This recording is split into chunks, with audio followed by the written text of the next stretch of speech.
চলুন দেখে নেওয়া যাক বাংলাদেশ বিদ্যুৎ উন্নয়ন বোর্ডের জব সার্কুলার। এখানে সর্বপ্রথমে যে পদ আছে সেটি হচ্ছে সহকারী হিসাবরক্ষক। 10টি পদ আছে। শিক্ষাগত যোগ্যতা ন্যূনতম বাণিজ্যে স্নাতক এবং এসএসসি বা সমমান এবং এইচএসসি সমমান পরীক্ষার ফলাফলের ক্ষেত্রে 3 বা তদূর্ধ্ব জিপিএ হলে প্রথম বিভাগ এবং 2 থেকে 3-এর কম হলে দ্বিতীয় বিভাগ ধরা হবে। অনুমোদিত বিশ্ববিদ্যালয় কর্তৃক প্রদত্ত সিজিপিএর ক্ষেত্রে এখানে স্কেলগুলো দেওয়া আছে।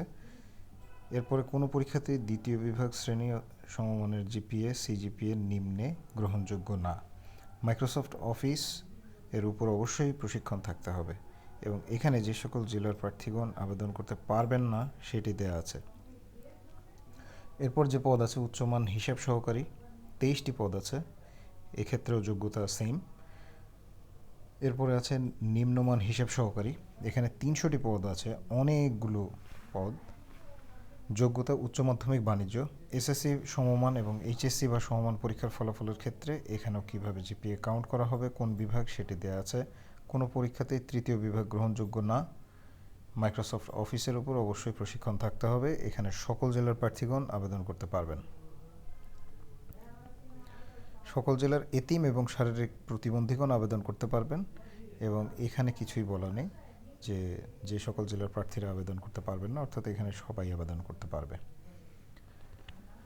নিম্নবর্ণিত পদসমূহের জন্য বয়স সীমা 1/8/2019 তারিখে 18 থেকে 30 বছর হতে হবে। মুক্তিযোদ্ধা কোটার ক্ষেত্রে 32 বছর পর্যন্ত, বিভাগীয় প্রার্থীদের ক্ষেত্রে ঊর্ধ্ব বয়স 40 বছর পর্যন্ত শিথিলযোগ্য। আবেদনের জন্য আসতে হবে bpdb.teritalk.com.bd এই ওয়েবসাইটে। এই ওয়েবসাইটে লিঙ্কটি আমি ডিসক্রিপশন বক্সে দিয়ে দিব এবং আবেদনপত্র জমা দেওয়ার শেষ তারিখ 30/9/2019 বিকাল 5টা এবং 30 তারিখ আবেদন করার বা যেদিনই আপনারা আবেদন করেন সেদিন আবেদন করার পরে পরবর্তী 72 ঘন্টা সময়ের মধ্যে SMS করে টেলিটক প্রিপেইড মোবাইলের মাধ্যমে পরীক্ষার ফি জমা দিতে হবে এবং পরীক্ষার ফিটি আমি জানিয়ে দিচ্ছি। পরীক্ষার ফি প্রদান অনলাইনে আবেদন যথাযথভাবে পূরণ করে স্বাক্ষর আপলোড করে সাবমিট সম্পন্ন হলে ছবিসহ অ্যাপ্লিকেশন প্রিভিউ দেখা যাবে এবং এরপর অ্যাপ্লিক্যান্ট কপি ডাউনলোড করে ইউজার আইডি নম্বর দেওয়া হবে এবং যে কোনো টেলিটক প্রিপেইড মোবাইল নম্বরের মাধ্যমে 2টি SMS করে পরীক্ষার ফি বাবদ 400 টাকা অনধিক 72 ঘন্টার মধ্যে জমা দিতে হবে।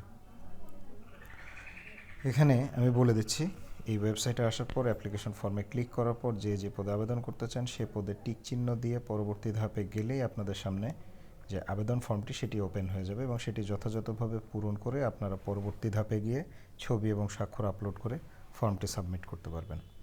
তো যারা যোগ্য আছেন তারা যথাশীঘ্র আবেদন করবেন। সবাই ভালো এবং সুস্থ থাকবেন সেই কামনায় আজকের মতো বিদায় নিচ্ছি।